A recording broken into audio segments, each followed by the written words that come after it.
Gipasabot sa Comelec Region 11 sa mga botante nga gibawal gyud ang pag-live ug pagkuha og picture sulod sa mga voting center sa mismong adlaw sa eleksyon sa Lunes, May 12, 2025. Sumala ni Attorney Gay Innumerables, ang Assistant Regional Director sa Comelec 11, ang pagkuha og video ug picture hilabi na sa balota atol sa pagboto usa ka election offense. Mag-live inside the polling precinct, that is an election offense, ha?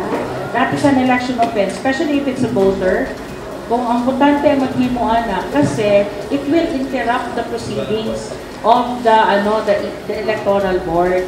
And kana ganing dapat minabalitaan nga itago lang daw, picturean daw ang balota.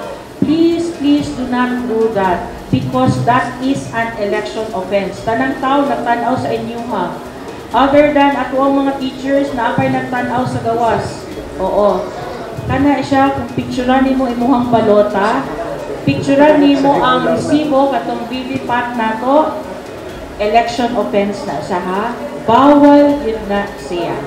Dugang ni Innumerables, makonsidera kini nga criminal offense. Usahang tud-unom ka tuig nga pagkapriso ang silot nga walay provision o perpetual disqualification sa tanang public office hilabi na sa mga empleyado sa gobyerno. Ugaling masakpan ang botante nga nagvideo og nagpicture sulod sa voting center atol sa piniliay, dili makansela ang iyang boto pero kasuhan siya. Dili makansela ang vote pero mabayad siya og kaso. Ang election offense is a criminal offense. Gipasalig sa Comelec nga mabantayan o pabantayan sa mga miyembro sa Electoral Board ang mga botante atol sa ilang pagboto. Eugene Hinutan, Newsline Philippines. Stay safe.